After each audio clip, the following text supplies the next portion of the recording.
नमस्कार साथियों, royal institute Udaipur में आप सभी का हार्दिक स्वागत।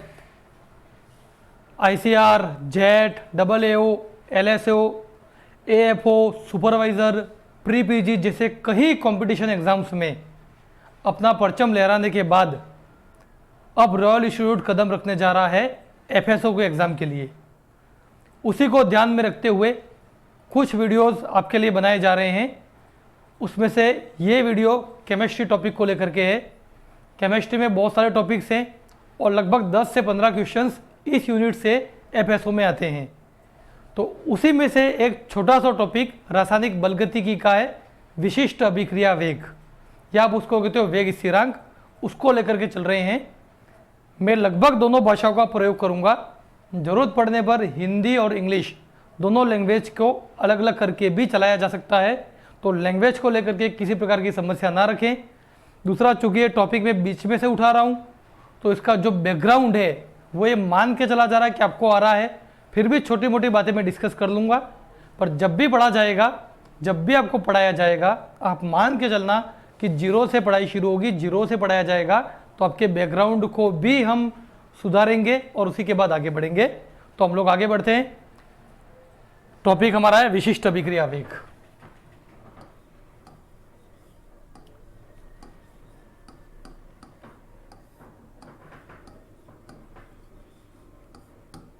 विशिष्ट अभिक्रिया वेग, इसी का एक और नाम है वेग स्थिरांक। सबसे पहली बात तो यह है कि कई लोग कंफ्यूज हो जाते हैं कि यहाँ स्थिरांक लिखा है तो वेग स्थिरांक अलग चीज़ है और विशिष्ट अभिक्रिया वेग कोई अलग ही बला है। पर ध्यान दे, ऐसा नहीं है। और स्पेशली इसका जो के है स्मॉल लेटर है, कैपिटल लेटर नहीं है। तो वेग स्थिरांक और विशिष्ट अभिक्रिया वेग सुनने में थोड़े अलग लगते हैं, पर वास्तव में अलग नहीं है, ये दोनों एक ही चीज़ है। विशिष्ट अभिक्रिया वेग भी वही है और वेग स्थिरांक भी वही है। इसको समझने के लिए हम एक इक्वेशन लेते हैं, बहुत आसान सी इक्वेशन है जो आप सब जानते हो। ए से बना प्रोडक्ट, ए से उत्पाद बना। इस इक्वेशन के लिए, इस अभिक्रिया के लिए मैं यहाँ लिख रहा हूँ R is proportional to A। Sir आपने ऐसे कैसे अपनी मर्जी से लिख लिया? बिल्कुल मैंने अपनी मर्जी से नहीं लिखा है। एक लॉ है, लॉ ऑफ मास एक्शन, द्रव्यानुपाती क्रिया का नियम। उस नियम में कहा गया है कि अभिक्रिया का वेग क्रियाकारकों की सांद्रता के समानुपाती होता है।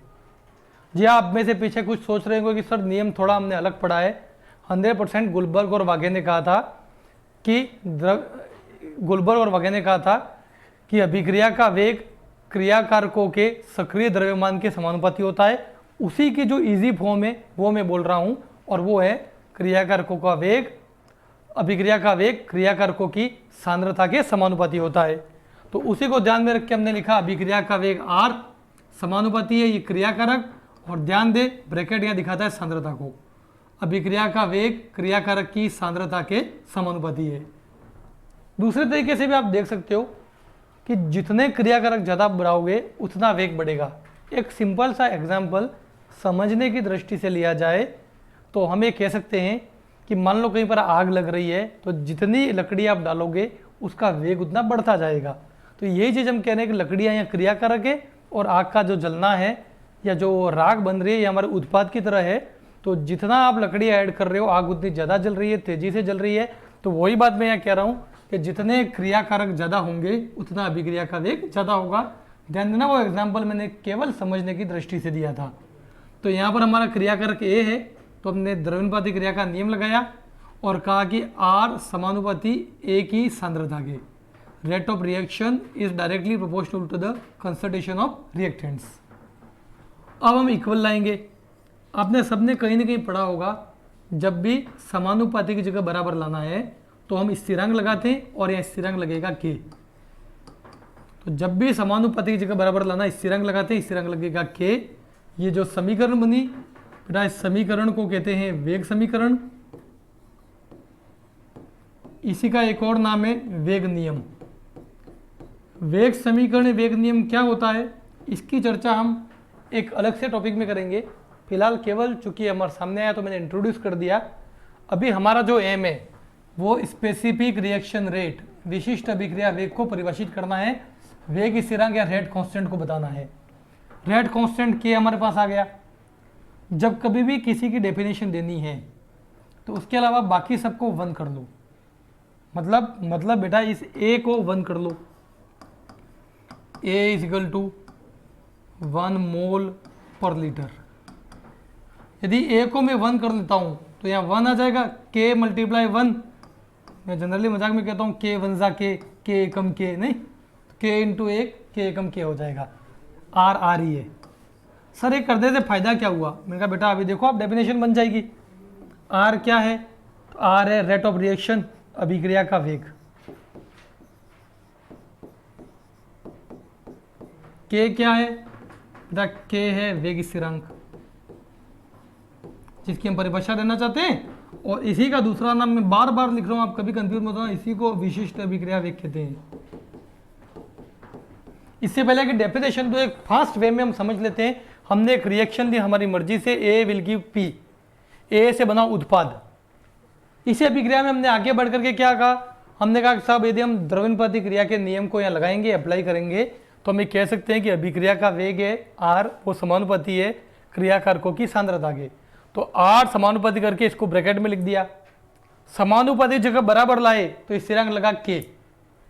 इससे एक स्टेप में आगे बढ़ रहा हूँ। जरूर थोड़ी है कि एक ही ए हो, 2 हो सकते हैं, 3 हो सकते हैं, 4 हो सकते हैं, 5 हो सकते हैं, बहुत सारी प्रोबेबिलिटी है।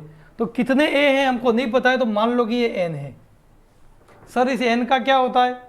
तो हमारे पास रासायनिक साम्यावस्था, केमिकल इक्विलिब्रियम एक चैप्टर है, वहाँ हम इसको अच्छे से पढ़ेंगे। फिलहाल मैं बता देता हूँ कि एन है वो पावर में जाएगा, घात में जाएगा। तो जो आगे संख्या जितनी भी है घात में जाएगी, यहाँ आ जाएगी। ये संख्या यहाँ आ गई इस तरीके से घात में, तो घात में बनी रहेगी, यहाँ भी घात में बनी रहने दो। तो हमने ए समानुपाती पी लिखा था, सॉरी ए से बना पी लिखा था, आर समानुपाती ए लिख दिया, आगे संख्या एन थी, एन घात में चली गई। समानुपाती की जगह बराबर आएगा, स्थिरांक लगेगा के, हमने स्थिरांक लगा दिया। अब हमारा ये एम था कि किसी तरीके से इस के को परिभाषित किया जाए। तो के को परिभाषित करने के लिए हमने इस पूरे को 1 मान लिया। हमेशा आप ऐसा कर सकते हो, जब भी किसी को परिभाषित करना है तो उसके अलावा बाकी जो वैल्यूज़ हैं उसको 1 मान करके कर सकते हो। तो इस पूरे को मैंने 1 मोल पर लीटर, 1 मोल प्रति लीटर माना। ऐसा मानते ये 1 हो गया तो के इंटू 1 हो गया के, आर बराबर के। तो आप लोगों के सर वेग स्थिरांक तो अभिक्रिया वेग के बराबर हो गया। उनका बिल्कुल बेटा, कब हुआ? तब हुआ जब इसको, ये कौन है? ये है क्रियाकारक की सांद्रता। सर जब क्रियाकारकों की सांद्रता को 1 मोल प्रति लीटर लिया, तो हम लोगों ने कहा कि इसका मतलब वेग स्थिरांक उस अभिक्रिया वेग के बराबर है जब क्रियाकारकों की सांद्रता 1 मोल प्रति लीटर हो। फिर से सुनना, वेग स्थिरांक उस अभिक्रिया वेग के बराबर है। मैं कुछ अपने मन से नहीं कह रहा हूँ, जो लिखा हुआ है उसी को आपके सामने पेश कर रहा हूँ। ध्यान से देखना, ये वेग स्थिरांक है, ये अभिक्रिया का वेग है, दोनों बराबर है। तो मैं कह रहा हूँ वेग स्थिरांक या विशिष्ट अभिक्रिया वेग उस अभिक्रिया वेग के बराबर है। कब? जब, ये कौन है? जब क्रियाकारकों की सांद्रता 1 मोल प्रति लीटर हो। कभी कभी इस 1 मोल को इकाई भी लिखा जाता है। तो आशा करता हूँ आपको मेरी बात समझ में आई होगी। तो आप चाहो तो डेफिनेशन लिख लो, मैं लिखवाता हूँ। अभिक्रिया का वेग या विशिष्ट अभिक्रिया वेग, सॉरी विशिष्ट अभिक्रिया वेग या वेग स्थिरांक, विशिष्ट अभिक्रिया वेग या वेग स्थिरांक उस अभिक्रिया वेग के बराबर होता है जब क्रियाकारकों की सांद्रता 1 मोल प्रति लीटर या इकाई हो। तो अब हम समझ गए क्या बला है, क्या चीज़ है वेग स्थिरांक या विशिष्ट अभिक्रिया वेग। तो चूंकि इसको आप समझ चुके हो तो हम इसी को आगे बढ़ाते हैं और अब जाते हैं इसकी यूनिट की तरफ, इसकी इकाई की तरफ। तो इस समीकरण को मैं वापस से डेवलप करूंगा, आपकी प्रैक्टिस हो जाए। हमने कहा था सर ए से बना पी, सर आर प्रोपोर्शनल है ए के, सर प्रोपोर्शनल की जगह इक्वल लाना है। तो आपने अभी अभी बताया था कि कांस्टेंट स्थिरांक लगाओगे। मैंने कहा बेटा मैंने ये भी बताया था कि आगे यदि कोई नंबर है वो नंबर पावर में जाएगा, तो ये नंबर पावर में आ गया। के इक्वल टू क्या होगा सर? मैंने कहा के की डेफिनेशन, के की यूनिट चाहिए। हम क्या पढ़ रहे हैं? पढ़ रहे हैं यूनिट ऑफ के की इकाई पढ़ रहे हैं, नहीं। और के की यदि इकाई चाहिए तो फॉर्मूला भी के का ही चाहिएगा।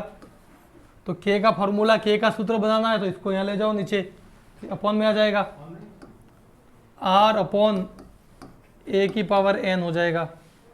ये k का फॉर्मूला बन गया। वापस से देख लेना एक बार, हम यूनिट k की इकाई चाहते थे। हम लोगों ने क्या किया, हमने कहा कि a से बना p प्रोडक्ट उत्पाद r समानुपाती a, द्रव्यमानुपाती क्रिया के नियम में कहा गया है समानुपाती की जगह बराबर लाओगे तो स्थिरांक लगेगा, हमने स्थिरांक लगा दिया। आगे कोई संख्या n है तो इसको पावर में ले गए और ये हमारे पास फॉर्मूला आ गया। अब हम चाहते हैं कि फॉर्मूले की हेल्प से इकाई निकालें। ये तो मैंने बैक कर दिया। अब वापस मेन चीज पर आ जाते हैं। हमारा m है यूनिट ऑफ रेट कांस्टेंट, या मैं हिंदी में रेट कांस्टेंट का विशिष्ट अभिक्रिया वेग लिख रहा हूं ताकि आपको दोनों वर्ड जन में आ जाए। विशिष्ट अभिक्रिया वेग की इकाई, हमारे पास फॉर्मूला, इससे हम इकाई ला सकते हैं। इस फॉर्मूले को मैं अप्लाई कर रहा हूं। मैं यहाँ लिख रहा हूं k is equal to r upon a की पावर n। ध्यान देना, जब भी हम ये चैप्टर पढ़ेंगे स्टार्ट से या आप पुराने वीडियो देखोगे तो पहले हम डिफाइन कर देते हैं, परिभाषित कर देते हैं r क्या है, अभिक्रिया का वेग क्या है, इसकी इकाई क्या है, ये पहले पढ़ चुके होते हैं। तो पूर्व ज्ञान से ही निकाल के मैं ला रहा हूँ। अभिक्रिया वेग की जो इकाई है वो है मोल लीटर इनवर्स प्रति लीटर, जो भी कह दो आप। सांद्रता की इकाई भी, जब अभिक्रिया वेग की चर्चा करता हूँ तब मैं सांद्रता इकाई की भी चर्चा करता हूँ कि सांद्रता की जो इकाई है वो है मोल प्रति लीटर। आपको समझाने के लिए मैंने केवल यहाँ मोल प्रति लीटर लिखा, मैं इसको पूरा कर रहा हूँ, दोनों सेम है। अभिक्रिया वेग की इकाई है मोल प्रति लीटर प्रति सेकंड, मोल लीटर इनवर्स सेकंड इनवर्स, और ए की इकाई है मोल लीटर इनवर्स। क्या मैं बताना चाह रहा था, मैं बताना चाह रहा था दो चीज़ें यहाँ पर सेम है। तो ध्यान देना, अभिक्रिया वेग की इकाई है mole litre inverse second inverse, और सांद्रता की इकाई है मोल लीटर इनवर्स। सर क्या फ़ायदा हो रहा है? मैं कहा फ़ायदा ये हो रहा है कि देखो यहाँ दोनों एक जैसी चीज़ें मिल रही हैं। इसको मैं ब्रैकेट में ले लेता हूँ। यहाँ कोई पावर नहीं है तो मैं अक्सर कहता हूँ जिसका कोई नहीं उसका ईश्वर है। ईश्वर कितना है? एक। तो यहाँ भी कोई पावर नहीं है तो एक पावर हो जाएगी। और यहाँ पावर कितनी है? सर यहाँ पावर n है। जब भी कोई चीज़ हर से अंश में जाती है तो उसके घात का जो चिन्ह है वो बदल जाता है। तो यही काम हम लोग यहाँ भी करेंगे। ये आपका मोल लीटर इनवर्स, इसकी घात एक, देखो ये जैसा है वैसा का वैसा मैं लिख रहा हूँ सेकंड इनवर्स। जब ये नीचे से ऊपर जाएगा तो इसकी घात प्लस n है माइनस n हो जाएगी, तो यहाँ मैं लिख रहा हूँ माइनस n। ठीक है, तो कुछ चीज़ें मैं बाद में लिखता हूँ ताकि आप समझ पाओ कहाँ से कहाँ गया। ये हमारी इकाई आ गई, ये इसकी यूनिट आ गई विशिष्ट अभिक्रिया वेग की। सर यहाँ पर n क्या बला है? यहाँ पर n है अभिक्रिया की कोटि। जब भी हम ये टॉपिक पढ़ेंगे इसके जस्ट बाद अभिक्रिया की कोटि के बारे में पढ़ेंगे। इंग्लिश में इसको लिखा जाता है ऑर्डर ऑफ रिएक्शन, अभिक्रिया की कोटि। तो ये जो अभिक्रिया की कोटि है n है, क्या होती है अलग से हम पढ़ेंगे, फिलहाल शॉर्ट में समझ लो। अभिक्रिया की कोटि शून्य कोटि, प्रथम कोटि, द्वितीय कोटि, तृतीय कोटि हो सकती है। Zero order, first order, second order, third order. Zero order है तो n जीरो हो जाएगा, फर्स्ट ऑर्डर है या प्रथम कोटि है तो n इज इक्वल टू 1 हो जाएगा, सेकंड ऑर्डर है तो n 2 हो जाएगा, थर्ड ऑर्डर है तो n 3 हो जाएगा। तो बहुत आसान सी बात है, उसी को मद्देनजर रखते हुए हम आगे बढ़ते हैं। अब हम एक एक एग्जाम्पल करते हैं यहाँ पर सेट। एग्जाम्पल नंबर 1 में ले रहा हूँ जीरो ऑर्डर। जीरो ऑर्डर के लिए n इजिकल टू कितना होगा? 0 हो जाएगा। जितनी बार भी हम पढ़ेंगे हम फॉर्मूले को लिखेंगे। k की यूनिट है mole litre inverse power 1 minus n second inverse. k is equal to n की वैल्यू 0 है, 0 वैल्यू रख देते हैं। Mole litre inverse 1 minus 0 second inverse. k equal to 1 minus 0 1 ही रहेगा। Mole litre inverse 1 second inverse. 1 लिखो मत लिखो फर्क नहीं पड़ता है। फाइनली जीरो ऑर्डर के लिए आ गया मोल लीटर इनवर्स सेकंड इनवर्स। यहाँ ये ध्यान देने वाली बात है कि सेकंड टाइम को, समय को दिखा रहा है। समय की और भी बहुत सारी इकाइयाँ हैं, तो यहाँ ये भी लिख सकते थे हम लोग मोल लीटर इनवर्स। हो सकता है मिनट में समय दिया हो तो मिनट इनवर्स आ जाएगा, घंटे में दे रखा है तो आर इनवर्स घंटा इनवर्स आ जाएगा। नहीं, तो समय की इकाई बदलती रह सकती है, तो जो भी इकाई हो समय का इनवर्स होगा, ये हम लोग समझे यहाँ पर। तो हमको इतना समझ में आ गया है कि k के अंदर सांद्रता और समय दो चीज़ें हैं। तो जीरो ऑर्डर के लिए के की इकाई क्या है? तो के की इकाई है सांद्रता और समय का इनवर्स। इस बात को ध्यान रखना, सांद्रता मोल प्रति लीटर में लेते हैं इसलिए लिख रखा है। पुराने पेपर में इसी तरह का एफएसओ लेवल का ही एक पेपर हुआ था जिसमें एक क्वेश्चन दिया गया था कि कौन सा ऑर्डर है या कौन सी कोटि है जिसके लिए के की इकाई अभिक्रिया वेग की इकाई के समान है। कौन सी कोटि की अभिक्रिया के लिए के की इकाई अभिक्रिया वेग की इकाई के समान है? मैंने अभी भी कहा था कि अभिक्रिया वेग आर की जो इकाई है वो है mole litre inverse second inverse, और यहाँ आप देखोगे कि यहाँ के की इकाई भी यही है। तो आप ये कह सकते हो कि जीरो ऑर्डर के लिए जो अभिक्रिया वेग की इकाई है वो ही वेग स्थिरांक या विशिष्ट अभिक्रिया वेग की इकाई है। इसके लिए दोनों सेम है, और ये हम जब पढ़ेंगे तब समझेंगे, क्योंकि R is equal to zero order के लिए आर इजिकल टू के ही होता है। आशा करता हूं आपको ये पॉइंट समझ में आया होगा। हम लोग नेक्स्ट एग्जांपल लेते हैं, जीरो ऑर्डर का था। मैं एग्जांपल नंबर 2 ले रहा हूं, फर्स्ट ऑर्डर।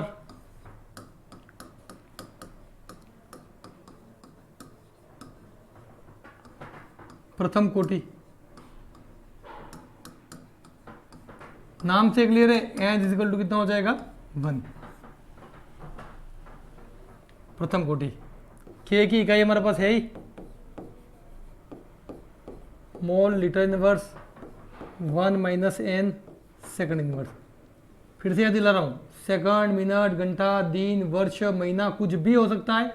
फिलहाल हम चूंकि किसी को सॉल्व करना है तो सेकंड लेके चल रहे हैं। जो हमारे पास 4 ऑप्शन में अवेलेबल होगा हम वो यूज में ले लेंगे। एन इक्वल टू 1 है, mole litre inverse 1 minus 1 second inverse.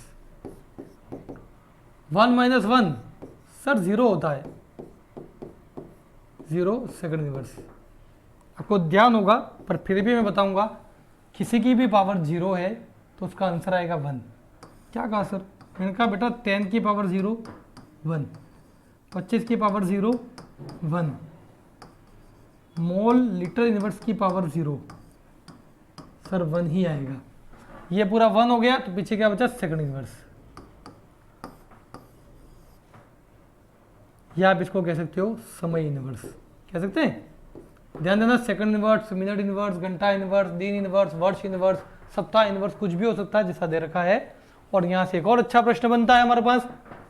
ये क्वेश्चन तो है ही कि प्रथम कोटि के लिए अभिक्रिया वेग स्थिरांक की इकाई क्या है, पर यह क्वेश्चन भी बनता है कि निम्न में से किस कोटि की इकाई में सांद्रता का पद सम्मिलित नहीं है। निम्न में से किस कोटि की इकाई में सांद्रता का पद सम्मिलित नहीं है। तो आगे जाके जब हम सॉल्व करेंगे आप देखोगे, zero order, second order, third order, शून्य कोटि, द्वितीय कोटि, प्रथम कोटि, सभी में कहीं ना कहीं सांद्रता आएगी। पर यहाँ पर सांद्रता है ही नहीं, इसकी इकाई में कहीं सांद्रता नहीं है, इसकी इकाई में केवल समय है। तो ऐसा भी पूछा जा सकता है कि प्रथम कोटि अभिक्रिया की इकाई में, प्रथम कोटि अभिक्रिया की इकाई में सम्मिलित है सांद्रता, समय, सांद्रता और समय दोनों में से कोई नहीं। तो सही उत्तर है केवल समय। ठीक है बात? तो चीज़ें छोटी हैं पर इनको कैसे पूछा जाए वो इंपॉर्टेंट है, उसी की हम चर्चा कर रहे हैं। हम आते हैं तीसरे नंबर पर। हमको प्रैक्टिस करनी है द्वितीय कोटि की, सेकंड ऑर्डर। सर द्वितीय कोटि के लिए एन इजिकल टू कितना होगा? तुम ही बताओ। 2 होना चाहिए। K equal to mole litre inverse power 1 minus N second inverse. ध्यान देना, भले आपको फॉर्मूला लर्न हो गया है तो भी जितनी बार सॉल्व करो, एटलीस्ट जब तक मैं लिखवाता रहा हूँ तब तक बार बार फॉर्मूला लिखना, ताकि वो माइंड में ऐसा फिट हो जाए कि आप उसको कभी भी नहीं भूलो, उसमें कोई करेक्शन करने की ज़रूरत नहीं पड़े। तो मैं भी यही संदेश देने के लिए बार बार लिख रहा हूँ। एन की वैल्यू 2 है, के मोल litre inverse 1 minus 2 second inverse. 1 minus 2 कितना बचेगा? बिल्कुल सही पकड़े हो, -1 सेकंड इनवर्स। मैंने कहा था जिसका कोई नहीं उसका ईश्वर, ईश्वर एक है। यहाँ भी कोई घात नहीं है तो एक घात है। आपको पता होगा घातों का हमेशा गुणा होता है, तो यहाँ भी हम लोग गुणा करेंगे। 1 इंटू 1 1 हो जाएगा, प्लस माइनस हो जाएगा। Litre 1 into 1 1, minus minus plus, ध्यान देना मैं घातों का गुणा कर रहा हूँ, ये एक और एक हो गया, प्लस माइनस माइनस हो गया, एक इंटू एक minus minus plus second inverse. तरीके से लिखा जाए तो हम सबको पता है कि कभी भी +1 घात को लिखा नहीं जाता है, तो ये ऐसा लिखा जाएगा। पर एग्जाम में हो सकता है आपके पास ऐसा भी लिखा हुआ जाए, litre mole inverse second inverse. Sir ऐसा क्यों लिखते हैं? तो मैं जनरली मजाक में कहता हूँ कि रुपारा दिखता है। रुपारा केमिस्ट्री में जाओगे सिमेट्रिक, सिमेट्री प्लस यहाँ आ गया, माइनस माइनस वाले एक साथ आ गए, बोलने में ठीक है ना, लीटर पर मोल पर सेकंड, लीटर प्रति मोल प्रति सेकंड, तो ये ज़्यादा ठीक रहता है। तो ऐसा ऑप्शन ऐसा ऐसा कैसा भी आ सकता है। ये था द्वितीय कोटि। ध्यान देना यहाँ पर भी सांद्रता समय दोनों है, और इसको आप ऐसा लिख सकते हो, सांद्रता की घात -1, समय की घात भी -1।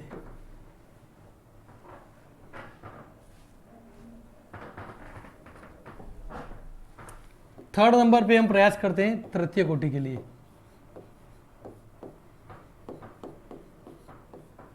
n = 3। फॉर्मूला सर बहुत बार लिख लिया, एक बार और लिख दो। मोल litre inverse 1 - n second inverse, mole litre inverse, sir n, बेटा ये रहा n 3, 1 - 3 सेकंड इनवर्स। 1 - 3 इजी गणित है, -2 आ जाएगा सेकंड इनवर्स। -2 को मल्टीप्लाई करो, जिसकी कोई घात नहीं उसकी एक घात, 2 एकम 2, प्लस माइनस माइनस, 2 एकम 2, minus minus plus, second inverse. Sir plus लिखते थोड़ी हैं, वो तो हम समझते हैं कि प्लस ही है, ठीक है समझ जाओ, नहीं लिख रहा हूँ। थोड़ा फेयर एंड लवली लगा के रुपारा कर दें। हाँ फेयर एंड लवली नहीं लगा ना, बस सिमेट्रिक करोगे तो वैसे ही रुपारा हो जाएगा। इसको इधर लिख रहा हूँ मैं, litre square mole -2 second inverse. सांद्रता वाले पद पे भी बताऊं, ठीक है देख लो,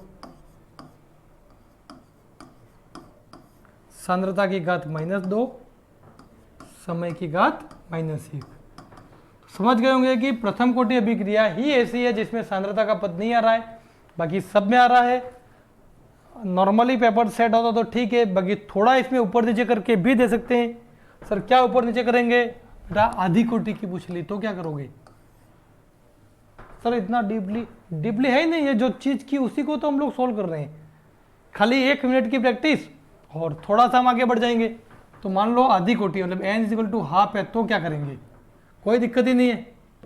k = मोल litre inverse 1 - n second inverse. n की जगह पे हाफ लिखना है भाई, कुछ भी दे देना, आपको क्यों घबराने की जरूरत है? आपको तो जो कंडीशन है उसको फॉलो करना है। n के लिए हाफ लिख लो, सेकंड इनवर्स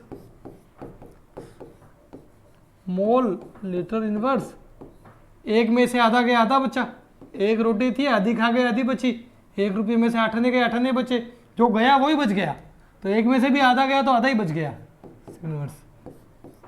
आधे को अंदर मल्टीप्लाई करते हैं हम लोग, गुणा करते हैं, यहाँ कोई घात नहीं है मतलब एक घात है, जरूरत नहीं है इसकी, सीधा ही मैं लिख दूंगा। मोल ½ × 1 1/2, ½ × 1 हाफ माइनस का सेकंड इनवर्स, ये ऑलरेडी रुपारा ही बना। तो एक छोटा सा टॉपिक है, मैंने इस पर चर्चा कर ली थोड़ी बहुत, इस पर और भी बातें की जा सकती हैं। वेग नियम की बात कर सकते हैं, यदि गैसीय अभिक्रियाएं हो तो ये इकाई किस तरीके से होगी इसकी बात कर सकते हैं। पर चूंकि एक लिमिटेड मैं वीडियो बताना चाह रहा हूँ, तो मैं चाहता हूँ इस टॉपिक से रिलेटेड एक आध क्वेश्चन जो FSO में आया हो उस पर आपसे चर्चा कर लूँ। तो उसी वजह से मैं एक क्वेश्चन यहाँ ला रहा हूँ, FSO 2019 का क्वेश्चन है। बहुत आसान सा क्वेश्चन पूछा गया था। ये पूछा गया था कि द्वितीय कोटि अभिक्रिया के लिए विशिष्ट अभिक्रिया वेग की इकाई क्या है? विशिष्ट अभिक्रिया वेग की इकाई क्या है? इकाई है 4 ऑप्शन थे। पहला था मोल प्रति लीटर प्रति सेकंड, दूसरा था मोल इनवर्स लीटर सेकंड इनवर्स, तीसरा था मोल inverse litre inverse second inverse, चौथा था मोल -2 लीटर इनवर्स सेकंड इनवर्स। बता सकते हो क्या आंसर है? देखो यहाँ अपने ऐसी चर्चा की है, इससे जस्ट पहले सेम निकला नहीं है। Mole inverse litre second inverse, mole inverse litre second inverse कहीं है, दिख रहा है सर? ये रहा mole inverse litre second inverse. Alright, आशा करता हूँ आपको समझ में आया होगा। इतनी सी बात रह गई कि सर सस्ता का परिचय दे दिया, सब्जेक्ट का भी थोड़ा बहुत दे दिया, पर अपना नहीं दिया। मेरा नाम है डॉक्टर मनीष कुमार रावल। मैं उदयपुर में विद्या भवन कॉलेज में लेक्चरर हूँ और मैंने कई तरह के competition exams 3rd grade 2nd grade 1st grade से लेकर के RS IS तक में पढ़ा चुका हूँ मैं, और अब FSO में आपके साथ ज़रूर से मेहनत करेंगे। तो सभी को वीडियो देखने के लिए धन्यवाद। यदि आपको ठीक लगता है, जुड़ने की इच्छा है, तो प्लीज़ संपर्क करें रॉयल इंस्टीट्यूट उदयपुर। धन्यवाद, थैंक यू सो मच।